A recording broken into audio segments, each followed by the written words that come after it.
到天津卫视大型情感节目《爱情保卫战》。接下来呢，我们要请出我们今天来到现场求助的2组嘉宾，欢迎他们。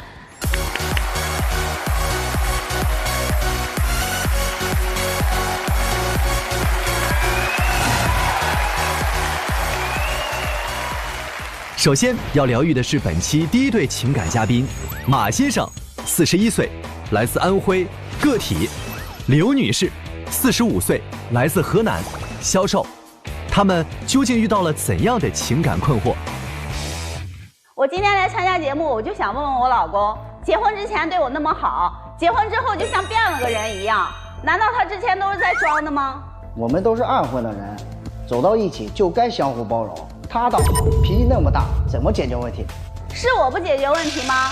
明明是他不分青红皂白的袒护他们家人，我这个2婚的儿媳妇儿，他孩子的后妈，真是太难当了。我夹在中间是真的很为难，我就想问问，我到底要怎么做，他才能满意？男生最后说了，就想问问，到底要怎么做你才能满意？就2个人好像看着委屈都挺大的，是吧？您先说说，您2位这个结婚多长时间了呀？我们结婚到现在有半年了。半年？对。那恋爱呢？之前就在一起差不多8年的时间。8年恋爱修成正果，挺不容易的啊！而且都是已经有过1次婚姻经历的，又第2次选择走进婚姻，还恋爱了8年，那应该这日子越过越好了呀。之前我不是经历一段失败的婚姻嘛，然后就对婚姻没有什么太大的期望。我们认识以后，他就用他的真诚把我打动了，然后我觉得再试试，然后可能婚姻跟我之前想的不一样，所以我们2个才领证了嘛。然后领完证以后，跟他回他们老家那边了嘛。因为经济的原因，我们的钱就是不够买一套婚房的，就先跟他爸妈在一起住嘛。但是住到一起呢，怎么说呢？就我婆婆这个人吧，她属于那种就是生活非常没有边界感。我妈做了什么事得罪你了？你为什么这么说我妈？哎，等一下，她现在还没说你妈什么，我们还不知道你妈什么。她都说我妈没有边界感了，老师。你看回回都是这样，都不让人说话。都这样说我妈了，我怎么让你说话？咱们听一听这个到底什么是没有边界感的事儿啊？你看老师不经我们的允许就进我们房间，然后就乱动东西。那我妈为啥要进你房间？还不是因为你？那我要上班啊！家里面被子你也不收拾，衣服乱丢了一床。我妈进房间收拾东西。那你说的就不是说我让她进房间的，对不对？我白天要上班，哪有时间呀？你看她进房间，你说你收拾东西就收拾东西呗，然后收拾东西还把东西给收拾没了。就我之前不是买了2件大衣嘛，就在朋友店里头，人家搞促销活动呢，反季销售，我就觉得挺划算的，然后我就买了2件，穿不到嘛，然后就先放到柜子里面，也没再商标。然后就上班的时候，同事之间不都聊自己就是说平常买的什么东西比较划算，我们就聊天的时候我就说起来我这个大衣了，然后我同事说了，那行呀，那要不你看方便的话，我就去你家看看。我说那行呀，有啥不方便的，是不是？那我们下班了就一块回去了。但是回去的时候，我去拿衣服的时候，衣服就找不到了。这我当时找不到，你说同事也在那儿，这不就挺尴尬的吗？我就问我婆婆，我说了，你看妈，我之前买的衣服你见了没？就在柜子里面挂，没摘商标的那种的。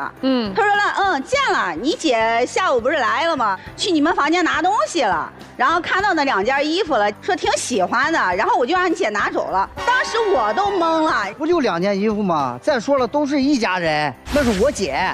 所以就是这个衣服其实被姐姐私自拿走了，算是您的大姑姐对吧？对。还有其他的事情吗？有啊，人家就说了衣服不值钱，然后怎么着嘛？我说行，那衣服不值钱，那包呢？我之前不是看中一个包嘛，价格不算便宜，几千块钱，然后当时有点心疼，就没有说一下子就买。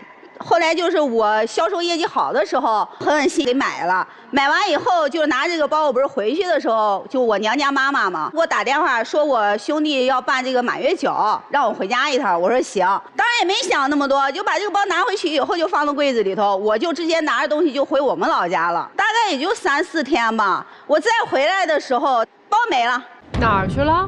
那我问我婆婆了，我说了，妈，你见没见我的包哈？啊，那个啥，你姐前2天不是来给我送东西吗？就她老背着那个布包啥的，她说我看你包那么多，然后你姐说想买包，我说买啥买？你兄弟媳妇那么多包呢，你拿一个不就完了吗？把那个包给你姐了，你就差这一个包了。我之前给她买的有个1万的包，你说你参加聚会，参加什么场合，你拎这个1万多的包，那能一样吗？不比这个5000的包成面子吗？这个是一码归一码的。如果说一个婆婆把媳妇的物品都当作顺水人情的话，我想没有一个媳妇受得了的。举一个不太恰当的例子啊，比如说你们2个人的房间，在柜子里面放着10万块钱，那这个钱可不可以说，哎呀，你看你姐家里也没啥钱，都是一家人，就给她拿去用吧。对，先生，您觉得如果发生这个事情，它合理吗？我觉得挺合理的，都是一家人，干嘛要分那么清？现在我姐家庭条件确实也不好，但是我妈也并没有拿着这10万钱去给她呀。那你媳妇儿的哥哥或者说姐姐来你们家，是不是也可以随便拿？比如说你挣了10万块钱放在柜子里了，他的姐姐或者哥哥说，哎呀，我们家最近没钱了，去我妹妹家转一圈吧。一看我妹夫挣了10万，行，都是一家人，我拿走用吧。但是一码归一码，想从我这借钱了或者怎么着，得给我打声招呼吧。好，特别好，对吧？应该要打声招呼吧？那一样的呀。那为什么你姐姐就可以不打招呼，你妈妈就可以不打招呼呢？反正我觉得这事我妈我姐都没错。不是啊，你看老师，这之前他是拿我的东西给他姐姐了，是吧？这也就算了，我自己的东西，然后一家人，他这样说了，我可以容忍。但别人的东西呢？我前段不是出国旅游嘛，然后就我朋友让我帮他捎一套化妆品，然后我就给带回来，钱也收人家的了。带回来以后不是上班没时间，没办法去给人家送，我就想着休息的时候再给朋友送过去嘛，就放在屋里面梳妆台上了。这那天下午呢，我临时有点不舒服，不是就突然不得劲儿嘛，然后我就请假回家了。当时我一回去，我婆婆跟大姑姐就在客厅坐着聊天呢。这我大姑姐一看到我回来，人家起身就要走，我也没在意。她走的时候，我见她手里拎挺大一个袋子。这我回房间之后，我包放的时候，我一看梳妆台那个大袋子没了。这我扭脸出来，我就问我婆婆，我说妈，那个梳妆台上那个大袋子你见了吗？装化妆品呢？她说见了呀。她说这不刚才让你姐拿走了呀。我说你拿的时候你能给我说一下吗？我说那个不是我的，那是我给别人买的。我说小票还在里面啊。然后人家妈说了，别人的你能买一套，你再买一套不就是了？这我跟他一说，他还说了他妈说的对。对呀，我妈说的没毛病啊，你直接再给你朋友买一套不就得了吗？凭什么一而再再而三的不经过他的同意去拿？因为你们两个是一家人，为这个家付出的多，我现在在比他条件好，好，我就应该补贴我姐。现在他觉得自己非常有理，没有错，这个矛盾放在这儿啊。在小飘，我记得你还说，你说结了婚之后觉得特别的难，还有什么难的地方？我是丁克主义，我们俩谈恋爱的时候，我也跟他沟通过这个事情，这当时他也同意了。你在上一段婚姻也没有孩子吗？没有孩子。他有孩子吗？我是跟我前妻有一个女儿，现在是13岁。监护权是谁的？是我前妻的。好，那接下来您接着说。他反悔了呀，就听他妈挑拨的，然后就现在跟我说要孩子的事儿。你说你在家说也就算了，你还出去外面跟邻居说。那次不是回来的时候在小区里面，我刚进小区我就听见他在那跟邻居在那说呢，说啊，你看我儿子现在找这个，然后也不知道相中了什么了，年龄吧比我儿子大，还是外地的，然后还不生孩子。你说这女人结了婚不生孩子，她是好好过日子的人吗？那你小区里面大爷大妈在一起聊天，不就是李家长东家短吗？不就聊些家常的话吗？这个老人的思想就比较封建。那你怎么想呢？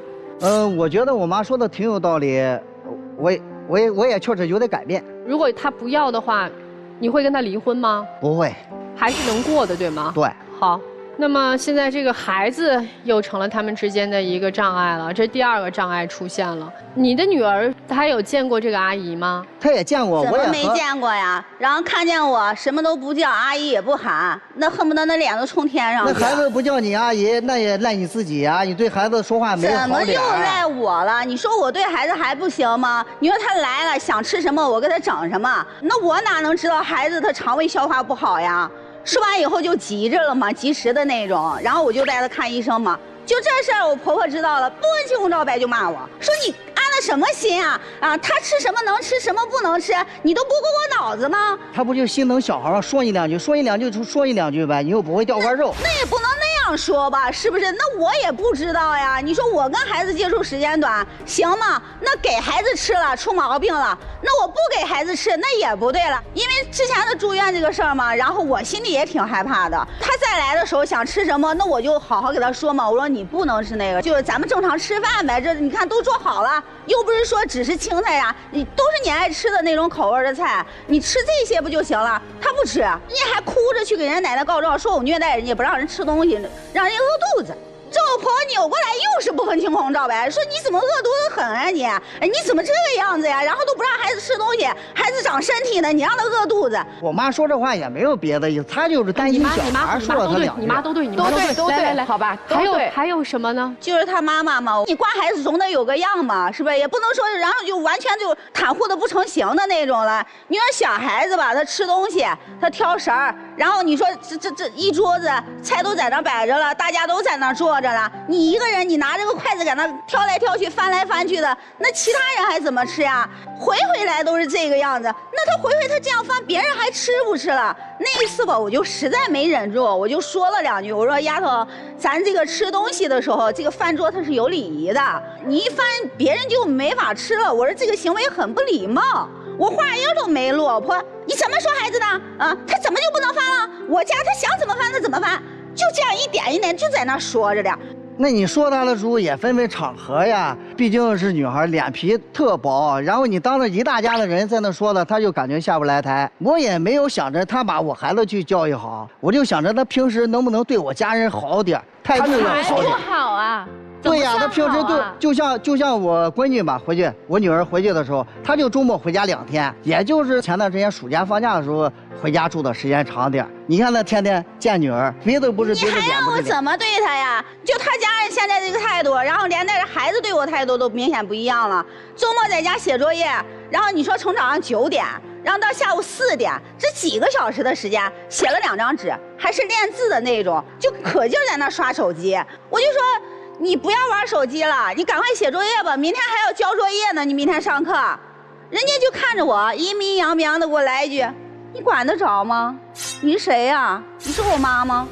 我觉得孩子说这个话也没错呀。他是他的继母，他说自己的孩子没错吗？你一方面呢叫他四通几出，一方面呢又说不得、骂不得、打不得。你觉得？你说让他怎么做？你觉得他的态度哪儿有问题？我觉得首先就是他跟孩子的这种方式，他应该怎么是对的方式呢？拿出来真心，然后拿出来耐性，然后去面对我的孩子。我想总有一天他会知道你对他的好吧？那你既然不想照顾他，那你就咱俩要一个呗。你看又回到这个问题了。哎呦，你在这儿等着呢，哦，真聪明啊！哎，跟婆婆住在一起这么不习惯，搬出去住呗？那不是因为就是钱的原因吗？然后就是想着我们就是攒个1、2年的钱，然后不就差不多了吗？嗯。可是现在这种状况，我看攒1、2年也攒不了啊。什么状况呀？你看结婚之前吧，我们在一起那么多年，我也没觉得他前妻一直给他打电话呀。这半年的时间就频繁的打电话找他。就说一些关于孩子呀什么的，就我觉得哈，就是在找借口，然后就是变相的跟他要钱，什么我装修房子了，然后你姑娘看上一张床，孩子要床可以买呀，没问题啊，他也跟我说，我说行呀，买呗哈，他说那个床要7000，我什么床呀就要7000，然后他前妻又打电话了。就说孩子这个眼睛嘛，最近老说眼睛不舒服，我们俩就带着孩子去医院了，然后检查也做了，当时医生说没什么毛病，就是视力有点下降了，平常用眼太多了，注意点，配个眼镜调调就行了。这就带孩子配了个眼镜，你说配个眼镜也不便宜啊，给孩子花1、2千配个眼镜，然后隔了大概也就10天，然后他前妻就又打电话了，说了，你给我转点钱，然后就是我要带孩子去看眼睛。这我们都带孩子看过，你说我们看的就不是医生了。然后说孩子要去旅游，也给他打电话，然后让拿旅游的费用，可以呀，拿旅游人家要3000，他倒好给8000。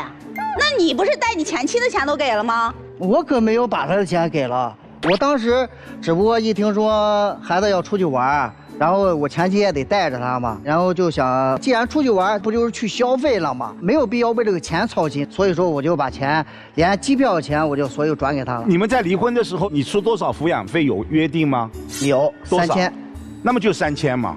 现在手机密码也改了，那我改手机密码，你心里没点数？我有啥数呀？那还不是你的原因？怎么就成我的原因了？那你上次拿着我的手机的时候，正好我前妻发来信息，然后你当时给她回的信息怎么回的？我说什么有错吗？你回的话我都替你说不出口。有啥可说不出口的？前妻发的什么信息？您是怎么回的？他就发，他说了，你看你现在媳妇儿事儿怎么那么多呀？我给你打个电话，然后他还在旁边嗷嗷叫的。你怎么回？我就回他，你怎么说话的？现在我是他老婆，你只是过去式。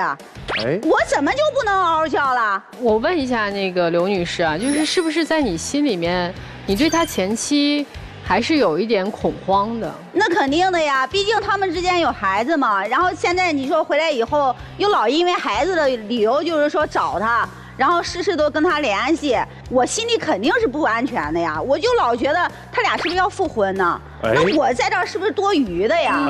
然后我就会有这种想法。对呀，你说密码改了，然后给他前妻钱，然后我还感觉他现在好像跟他藏小私库似的。我们就是结婚之前哈，他每个月挣多少钱都有明细的，他都会给我说，然后每个月挣多少他也都发给我，都转给我，我管着。但是现在就是从我们结完婚以后这半年的时间，我不要，没有主动给过我。我前一段时间在他那个上衣口袋里面洗衣服的时候，发现了一张发票。然后那个发票上面写的是1万多块钱。买的什么？手提电脑。给谁买的？那我就不知道了。就你没见到这电脑，家里没多余。没有，就见一个票。给孩子买的。咱们说说今天来的目的吧，想解决什么问题？女士先说。我就想问问他，我们这段婚姻，他能不能还像之前那样，就是结婚前给我承诺的，然后结婚前那样做的？如果做不到的话，我不知道这段婚姻还有存在的必要没有了。男士想解决什么问题？他现在脾气越来越大，我不知道我去怎么做事情才能达到他的满意。好，男士和女士都说了今天来节目的目的了，咱们先听听今天同样来求助的2位嘉宾小张和小丁，你们听完的他们结婚后的这些事儿，你俩有什么想法吗？咱大哥做的也不是特别错，这还不是特别错，毕竟都8年恋爱了，8年恋爱都能走下去了。然后他们的矛盾主要是就是在没有一个自己的家庭，买不起一套房子，但是我感觉可以租一套房子，可以暂时先搬出去吧。搬出去之后，就可以回到他们之前恋爱的那种状态，可以避免很多矛盾。那就算搬出去了，那婆婆也在吧，大姑姐也在吧？那女生你觉得怎么办呢？我觉得建离婚吧。你觉得过不下去了是吧？咱们听听各位老师有没有什么好的建议，好吗？我觉得一个男人他到底爱不爱你，其实看你婆婆就知道。人有的时候盲目和冲动也是要付出代价的。当然，以上这些问题暂时我觉得都是可以磨合的，包括说你跟他的孩子的问题，站在孩子角度去思考，他就是生活中、生命中无缘无故多了一个跟他毫不相干的人。但是这个问题应该怎么去解决，先生？你的妻子是解决不了这个问题的，这个问题只能你自己去解决。你去跟你的亲生的孩子说，这个女人为了你们的家庭做了多少贡献。他未来可以为他的成长做多少贡献？这个道理应该你去跟孩子说，而不是他去跟孩子说，因为他在孩子眼里永远是一个外人。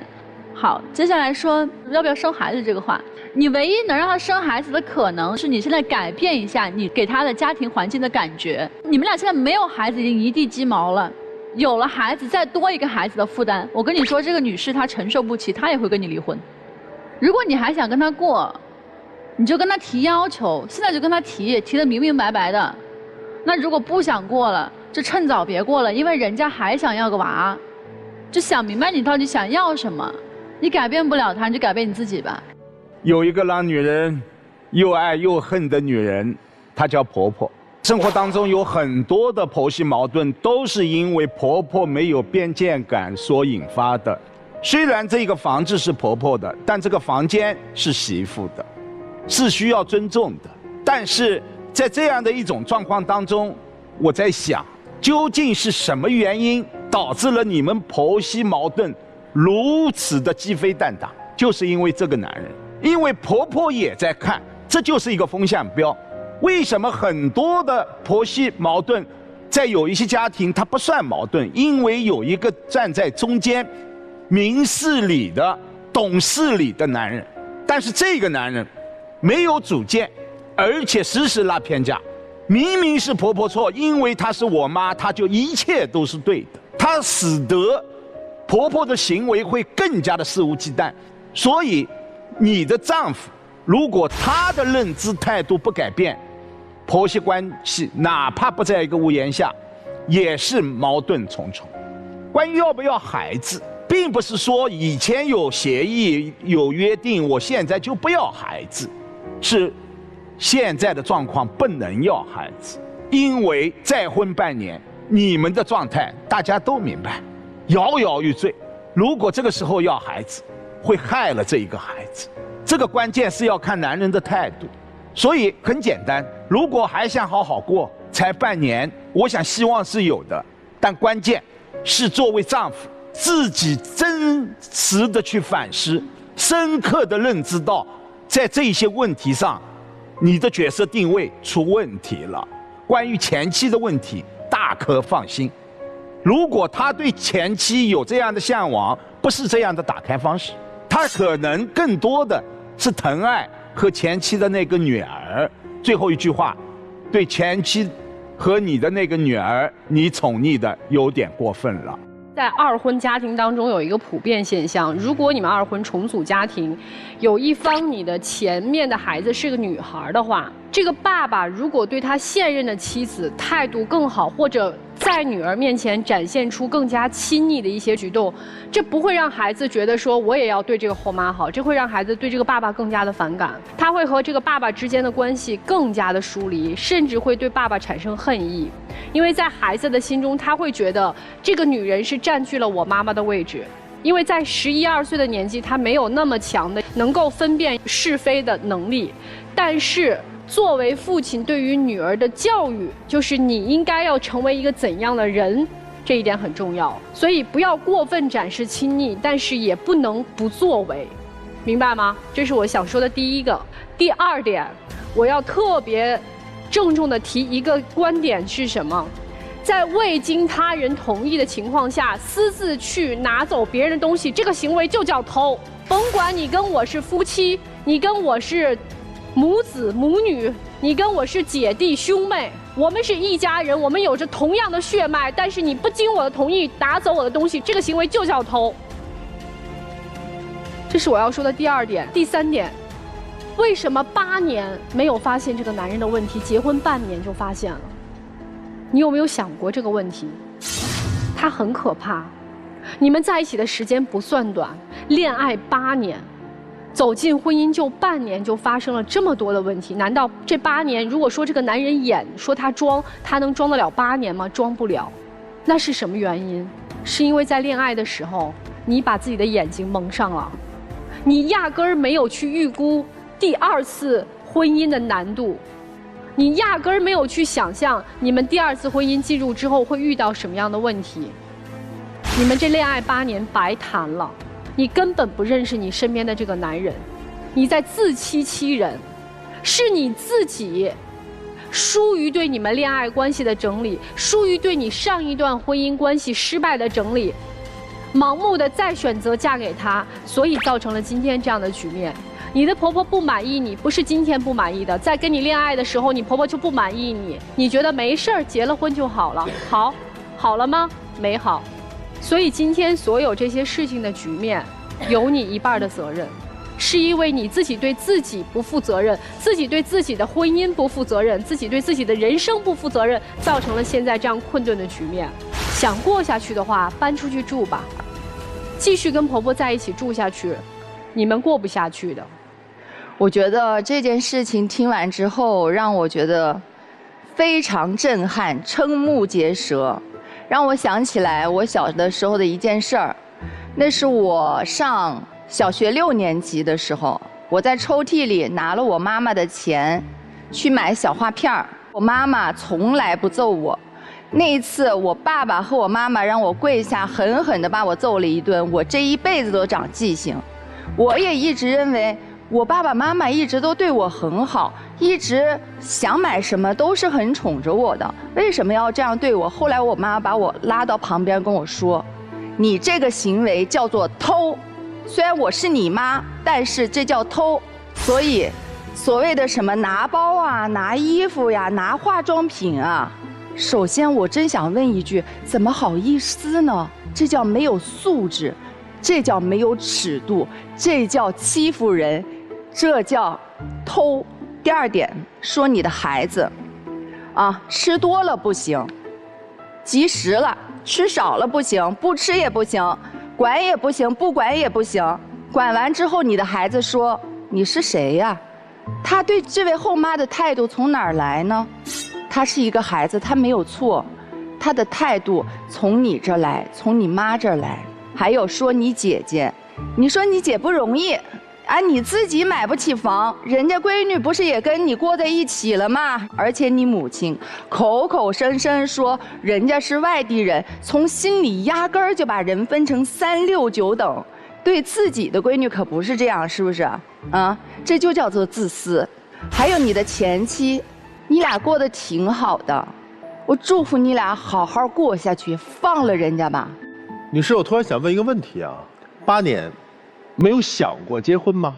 当时是不抱什么想法的，但是经过这些年，就是他一直在我身边嘛，就是我觉得他这个人吧，还是比较实在的，而且也挺真诚的。等于说最后他是用他的真诚把我打动，我才决定再次步入婚姻的。就是你第8年的时候才想跟他结婚？对，就今年才结的婚嘛。你知道他母亲反对你们的婚姻，知道吧？听他说过。没有直接接触过。第二个问题，给了多少彩礼呀？没有给彩礼。办事儿了，就简单的请一些亲戚和朋友，在一块吃饭。我为什么问你这3个问题？没有尊重的爱，就是欺骗。我倒不认为他们家人真不懂理不懂事儿，但是在你这儿全都是不懂理不懂事儿。为什么？你想过吗？从上到下呀，婆婆、姐姐、孩子，哪个人给你那2个字儿尊重？哪个人给你那3个字看得起？没有。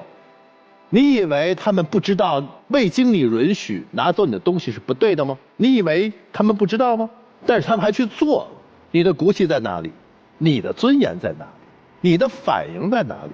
你接受了。以前是给你一种哄骗的假象，让你得到了空前的尊重，对吗？你没有看中这个男人有多有钱，他没有。你没有看中这个男人多有前途，他也看不出来。但是你要的是看中你，把钱都给你，围着你转，8年了不离不弃，你想结婚的时候就结了。你知道他母亲不同意，但是他还做到了，非你不可，所以你信了。事实不是这个样子，事实挺残酷的。丈夫，我问你几个问题啊，你的女儿劝过你复婚吗？我女儿也给我提过这个事儿，但是我直接给她回绝。你的母亲劝过你复婚吗？没有，但她件装做的事儿就是逼着你离婚呐。你前妻现在过得应该比你好，你都没钱出去租房，人家装修新房。我不认为她的收入会比你差，我也不认为你想要跟她要一个孩子是真你想要一个孩子，你不想要孩子，因为你以前没有这个责任，你现在补偿，你觉得自己做父亲是一个失败，你在女儿身上找不到这种存在感，就想再去找，但是我告诉你，这不是找来的，因为你做不到。你这么惯着她，是爱吗？绝对不是。你也不爱这个女人，你只觉得这个女人现在已经无处可去，她必须要跟着你了，所以你现在开始真相所有都流露出来了。我觉得你甚至于你想过复婚，因为你后悔，你所有的行为都是在做补偿，你是以你们的小家的利益在做你的补偿。给你个建议，先搬出去，甚至可以是叫分居，因为你要告诉他你离得开他，他现在认为你离不开他了。您今年40有5了，什么都得听他的，钱也不给你了，手机密码也变了，你还有什么？你没有尊严了，对吗？你先搬出去，你再看他怎么表演。如果真的能打动你，真的能让你感受到说有对你的尊重，有离不开你，你再做下一步决定。你俩待会儿坐那儿好好想想吧。这个结婚半年，说实话，其实正应该是婚后生活最甜蜜的时候，你们2个人就发生这么多的问题，确实不是能够1天2天解决的，需要用智慧，也需要用勇气去面对。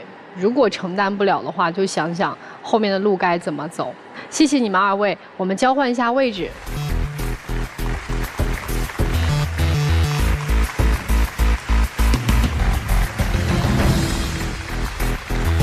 本期第2对情感嘉宾，小张，22岁，来自河北，销售；小丁，21岁，来自黑龙江，实习老师。那么他们又遇到了怎样的情感困惑？我们之前因为一些误会分手了。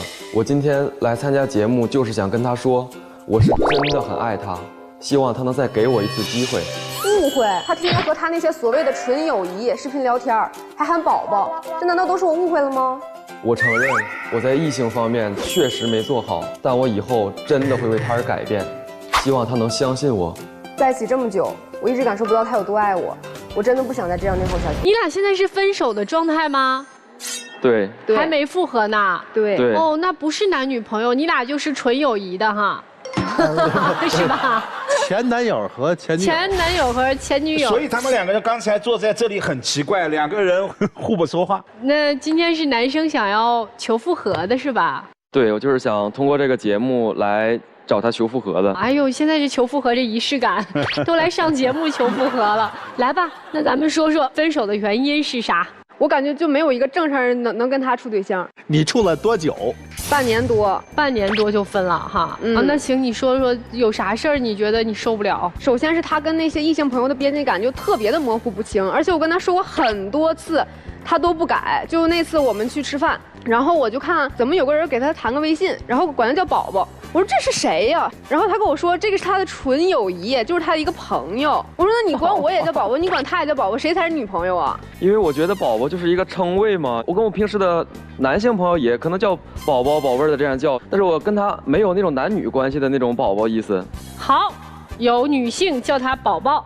还有什么边界感不清的事？这是一个宝贝姐，宝贝姐走了之后，又来一个视频姐，就是那天我们俩在看电影嘛，也是来了个弹窗，就有个女的给他打视频，然后我就点进去他们聊天框一看，很多天2个人一直在打视频，打多久时长？有的可能10多分钟，有的可能几分钟啊，然后还可能分享点日常，聊一点有的没的什么之类的。什么叫有的没的？就比如说啊，我在干嘛呢？然后我在干嘛呢？然后哎呀，今天累死了这种。那会有一些什么互相安抚、互相安慰的话吗？我就没太仔细看，我就看到这个我就很生气，然后我就直接把手机甩，我说你这怎么地的？然后他跟我说这也是他的纯友谊，有大姐，还有2姐，你可能是3姐。我可能都不是3姐，我可能8姐。有叫宝宝的，有打视频的啊，还有啥姐？还有个火花姐。啥叫火花姐？他在软件上跟人家续火花，就是这个软件上面他需要2个人每天在12点之前给对方至少互发1条消息，2个人才能延续上这个火花。然后这个火花就1天亮，然后2天亮，3天亮，亮了多少天呢？500多天。500天啊！1年365天，他俩续了500天的火花，就说明这500天他俩都有在这个软件上互相发消息才能续上。他这么持之以恒、孜孜以求的。发500天啊！他真是有那个坚持的精神。因为我感觉那个朋友也给我发了，他都给我发了，我再不回。他给你发什么呢？看到搞笑的视频啊，或者什么对你有帮助的视频，就是那种互相分享的那种吗？你们俩认识吗？从初中到现在都认识的朋友。那你看到这个怎么办呢？我看到当然就很生气呀，然后我就跟他说，我说你这火候受不了，我说你必须给他断了。我都续了500多天了，哎呀，你这有点太无理取闹了，你太敏感了吧？我就是续个火花而已。我说那你不断，咱俩就没有办法处下去了。然后我俩当时就分手了。你们分手是因为这个事儿吗？不是，后来他又找我和好嘛，然后这个火灭了，他把这个人给删了，然后我俩就短暂的和好了一下。然后我就纳闷了，我说那你和好了之后，他是怎么找到我们的呢？什么？就是那天我们2个在逛商场，就直面走过来一个女的，然后到他面前就说。你凭什么把我删了呀？这女的来质问来了。对，她怎么找到你？我说我也没跟你说过我在哪儿啊。那其实是我们有共同好友嘛，我跟我的共同另一个朋友说的。我说我在跟我的女朋友逛商场呢，然后这个他口中的火花姐就过来找我们了。就是火花姐啊。但是我自身我对她并没有那种感情啊，我自身都是把她当成我的朋友，当成我的男性朋友兄弟一样。那你觉得他对你有那种感情吗？他对我，你摸着良心说，我们可都不傻。那我真的不知道，因为我猜就是这句话。这火花姐还没完呢，还没完呢。当时我就生气啊，我就从商场走了。当时我走了，他也没有过来追我，他就在那个商场哄他那个火花姐。我寻思那你哄去吧，你2、3个小时你把这个事儿解决了，回家咱们俩再说这个事儿，你再跟我解释。我想也行啊。然后呢，过了一会儿回来了，那个火花姐打视频来了，打了视频之后，他跟火花姐还在那说，然后说就把手机给我了。让我跟火花姐说，他跟你说是解释我们真是纯友谊，还是说了什么？对，他就是说我们就是朋友，我们就是朋友，你没有必要这样小题大做。我当时我都感觉我的伤心大过于我的生气，我都生不起来气了。而且我的男朋友帮着他的朋友来跟我对峙啊，我都跟你说了，我们俩就是朋友，你看怎么我俩给你解释你都不听，就这种感觉。那这事最后怎么给他落定的呢？最后分手了，我直接骑车走了。就因为这件事儿，然后你们分手，一直到现在来到我们的节目是吗？对。那在你们2个人交往的这半年当中，他除了这些，让你觉得没有安全感，还有其他的行为让你觉得没有安全感吗？当然有了，还有他那个前女友。前女友怎么了？前女友是没啥问题，他有问题。当时我俩还在暧昧的时候，就差临门一脚了，马上就捅破那层纸，我俩就可以谈上了那种。然后他说带我去看魔术，说带我去看他臭宝的魔术表演。我以为他臭宝是他哥们儿呢，我寻思那行啊，我说那就去呗。到了现场我才发现，这个臭宝是他前女友。这不你也说了吗？咱俩是处在暧昧期，咱俩也没确定关系。那就是我没有什么身份去管你。那在一起之后呢？在一起了之后。就在地铁上，我就发现他在那刷视频，然后又刷朋友圈，然后头像都是一个人，然后我一看，这不就是他前女友头像吗？那你既然这么忘不了他，你干嘛来找我呀？是因为当时正好他就刷到了那个视频，你说大数据给我推送的，那我也没有办法吧？他们2个人现在还有联系方式吗？现在没有了，因为当时我发火了，然后他才不情不愿的删了。因为当时也是因为我喜欢他，我爱他，我才把所有联系方式都给删了。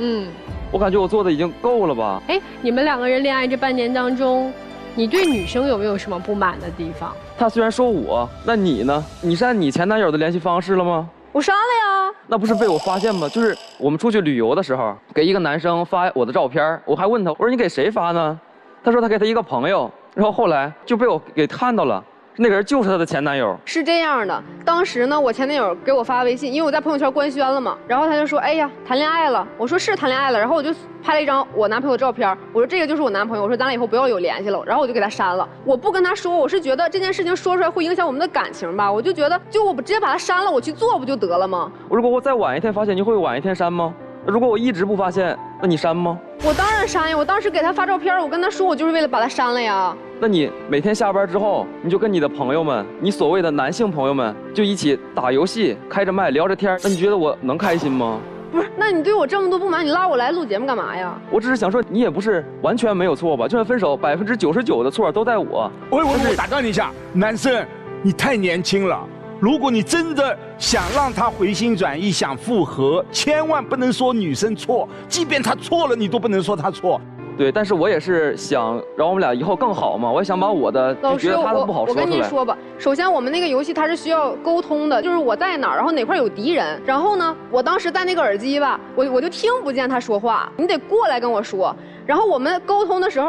他就总吃醋。那你跟男生一块玩，开着麦还聊天，那我能不吃醋吗？我也不是没带他一起打过这个比赛，主要是他段位太低，跟我们匹配不上。然后我们平时大家打匹配的时候，我也跟我朋友们介绍他，我说，哎，这个是我男朋友，怎么样？大家都很尊重他。但是我也是为了他而玩的这个游戏而学的。我之前是不玩游戏，然后我知道他喜欢玩。所以我才去练的那个游戏。好，你的不满意是在于你觉得他跟男生玩游戏，对吧？对，然后还有就是他和前任的这个事儿，你觉得他也没删啊？他说我的前任行，我说他的就不行。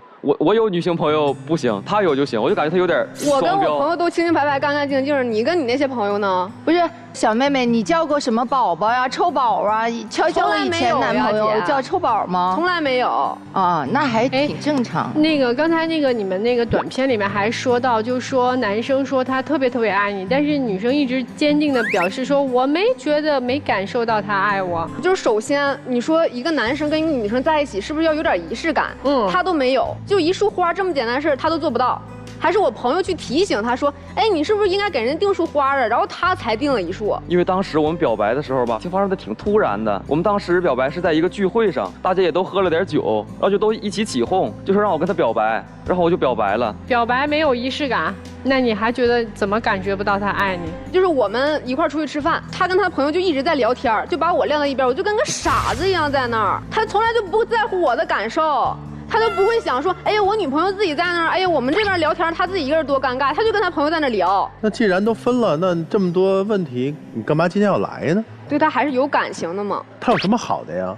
因为我平时对他也是很就是关心嘛，我能帮他做的事儿，我尽量不用他伸手。然后他今天觉得我没有仪式感，但是我今天也是带着我的诚意来找他来求复合的。来，你的诚意是啥？做了一个视频短片，可以请主持人老师帮我放一下吗？求复合的短片是吗？对。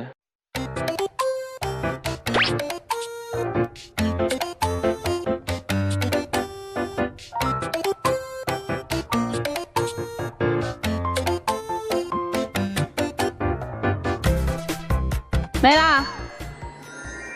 我也是真的带着我的诚意来的，我也想。你想想，你这花要不要收？我还没说完呢。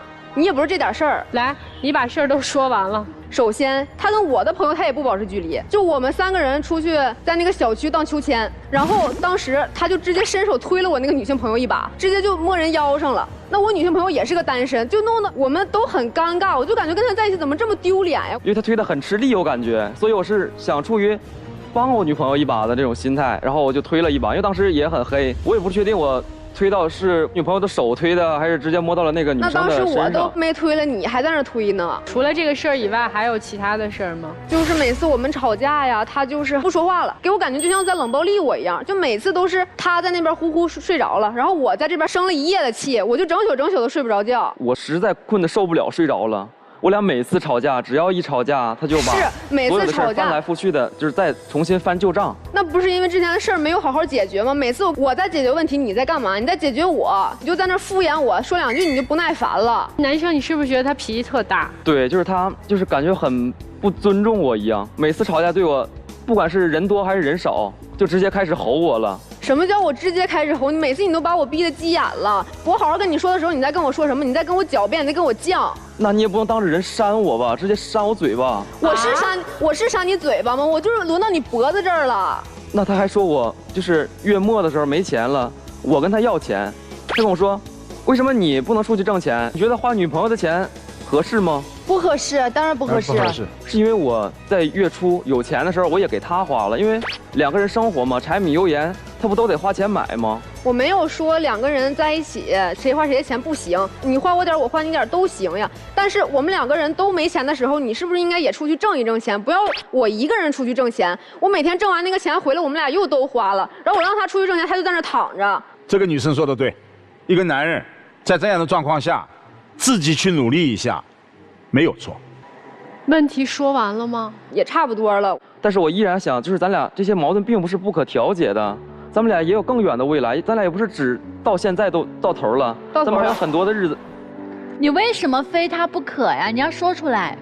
因为谈恋爱的时候，我感觉他挺懂我的。他不懂你，我现在告诉你，他不懂你，他不懂你，因为他不懂你，所以他选择了分手。但是我可以做得更好，我把我的做得好的事展示出来，让他可以原谅我。我跟你说，我刚刚已经帮你说话了，你还是没有说出个所以然来。我说你为什么非他不可？结果你给我的，因为我喜欢他。哎，他就是这样，就是你跟他说话，你就感觉在对牛弹琴，驴唇不对马嘴。你说这个，他说那个。好，接下来我先问问过来人。我觉得弟弟今天既然能来参加这个节目求复合，然后还有他做那个短视频。如果换到是我的话，我是做不到这一步，我就挺支持弟弟的。其实我觉得生活中嘛，主要还是看点点滴滴的。如果她是我妹妹，她要找个这样的男孩子，我腿给他打断。为啥呢？这么渣，这个搞暧昧，那个搞暧昧，那以后这事儿还能少吗？啊，就是再说能改得了吗？骨子里的东西啊。妹妹，你太磨叽，你性格太软弱了。你为什么能够一而再再而三的容忍他有这么多姐，1姐、2姐、3姐，你可能还有不知道4姐、5姐、6姐。我跟你说，这个世界上浪子是不会回头的，他生性就是这样，他到哪儿他就喜欢散发自己那点所谓的人格魅力。你要想一想，你能不能接受一个这样的人跟你谈恋爱？你得想明白你自己要什么。人家本来就是个苹果，你非得变成你想要的梨。那么第二点，你着实有点恋爱脑，是因为你觉得他长得帅还是怎么回事儿？你看上他哪儿？我也不知道，我就是感觉跟他在一起的时候挺开心的。开心是一种情绪，是一种感觉。你未来会遇到很多人，会让你很开心。第三点，女孩子就是你要在两性关系里面，如果你一而再再而三的忍受这个人挑战你的底线，那么你未来在成长过程中，你的配得感会越来越低。你会觉得啊，是不是我哪里不好？是不是我不配？我真的是跟所有女孩讲，大家都是爸爸妈妈辛辛苦苦养出来干干净净的孩子，不管是你的身体还是你的精神世界，都不要被人糟蹋。我相信今天这一刻，他是真的觉得自己错了。但是当他下一次想犯错的时候，他也是真的。你想好，如果你只是想谈恋爱，我觉得这个男孩你可以再看看，因为你还很年轻嘛，21岁，21岁就是应该谈恋爱的年纪，多看看，多体验，实在不行就把它作为你以后人生的反面教材。咱们保护好自己，别的都没啥。那么说这个男孩，你现在真正应该做的就是你干点有用的事儿。男孩子不要觉得说我做什么事儿我犯个错，女孩就一定要说我给你个机会，凭什么呀？我告诉你，你想明白这个凭什么之后，你再来平等的跟他沟通，跟他对话。你现在说的所有的什么你喜欢他开心，我跟你讲，跟朋友在一起也可以很开心，养一条小狗狗也可以很开心，并且还很忠诚。你现在真正应该做的是，我接下来要怎么发展我的人生。我告诉你，比如说我接下来有什么打算，我是准备考研也好，我还是准备去工作，我有什么样的实习的安排，我能带给你什么样的生活，我们的生活从今天开始有什么改变。你务实一点，你要让他知道你们俩的感情不会被物质打败，再去聊那些风花雪月的事儿。男生这么年轻，在恋爱当中怎么能吃着碗里的还看着锅里的呢？暧昧是爱情里的一场考验，这一场考验你不合格，但是我认为他的那一种没有和异性的边界感，只是他潜意识当中认为，我只要没有实质性的越界，我就问心无愧。但是这里存在两个问题：对现任的女友尊重吗？另外有没有考虑过现任女友的感受吗？前面我们谈到了和前任的关系，我个人的感觉，对前任每个人扪心自问，一辈子都忘不了，但不能念念不忘，不能刻骨铭心。两个人不交往不联系，是对以往的这段情感的一种尊重。如果一旦任何事情和前任纠缠不清，现任一定接受不了。但是我看到了这个男生自己去改错的诚意，只有他认知到自己错，他能够改。另外，这个男生今天来到爱卿保育站做视频捧鲜花，他是在昭告世界，我现在最爱的就是这个女生，这就是他改的态度。所以现在是一段全新的情感，他出现在你的面前，我是希望女生考虑一下，给他一个机会。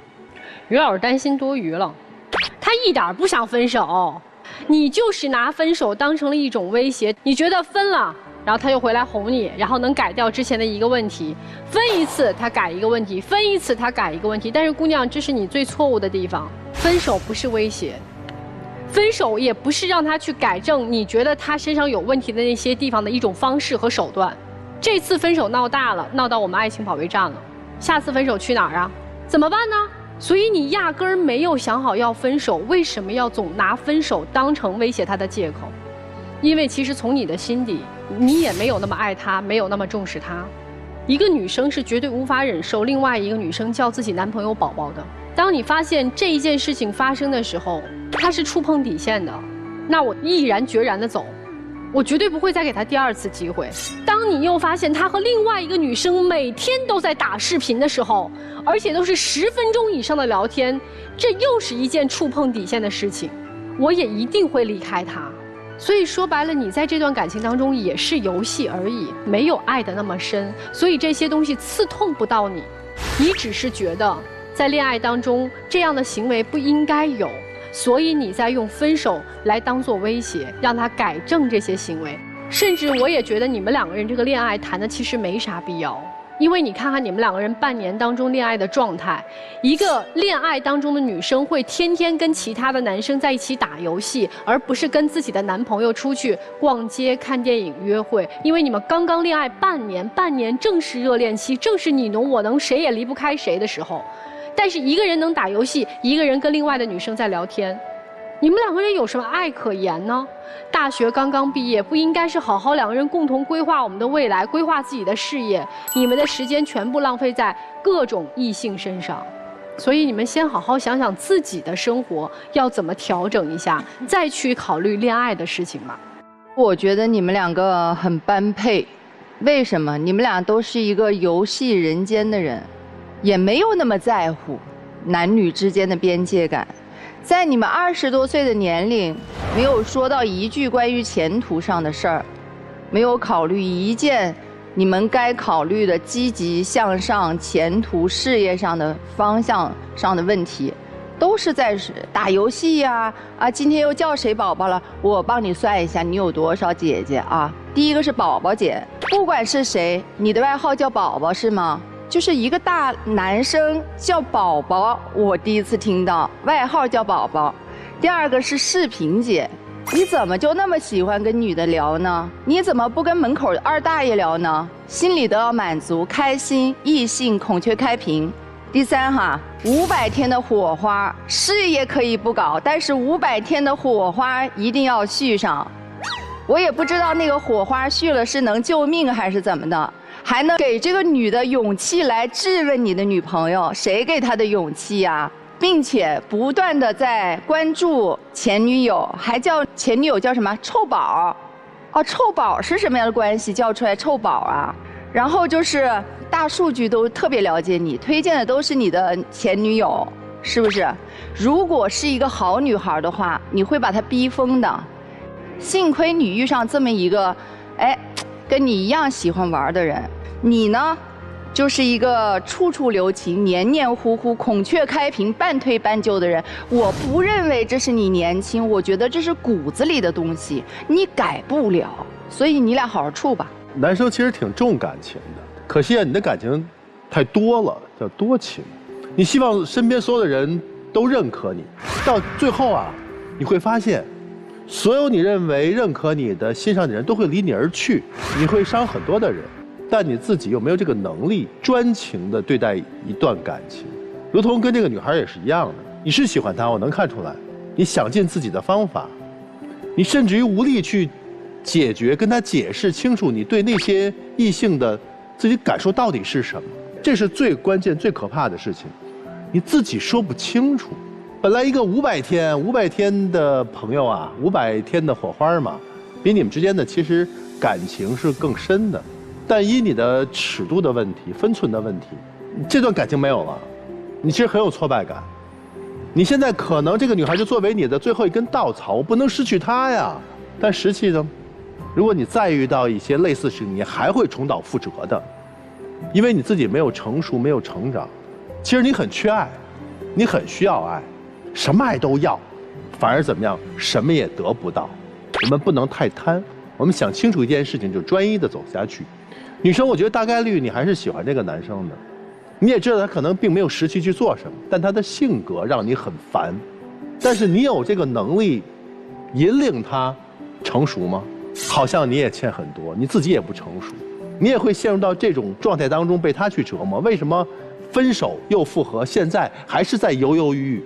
所以好好想想吧，你们要的感情是什么？我们不能什么都要，我们只有舍，才能有得。你俩听明白了吗？那花要不我先替你保管着，待会儿你俩要出来，我给你，你再给他。好，谢谢老师。如果不出来的话，申请这花我带走。好，那接下来呢，两对嘉宾呢，就请你们各自回到转门后。大家考虑一下，如果选择继续的话，我们就出来；如果大家还需要考虑的时间，或者说我现在还没想好要不要分开的话，你们就可以选择不出来，好吗？好，感谢我们4位嘉宾，谢谢你们。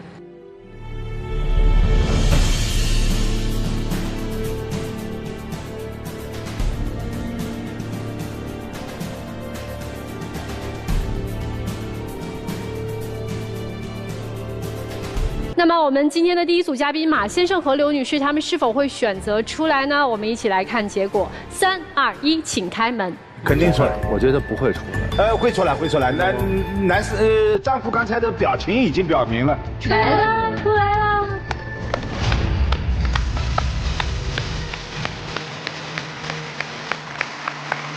来，我就问一个问题啊，马先生，你姐姐和妈妈去私自动她的东西，拿她的东西，对吗？不对。对错还是得分，是非对错咱得分呀。做丈夫的错了就是错，对吧？哎，好，那么接下来的时间交给你们2人吧，一起进入浪漫30秒。来抱一下，抱一下。看你表现了。好，请亮灯。8年恋爱修成正果不容易，又都各自经历过一次婚姻的洗礼，希望你们能好好珍惜现在的日子。好，祝福你们吧，谢谢，谢谢老师。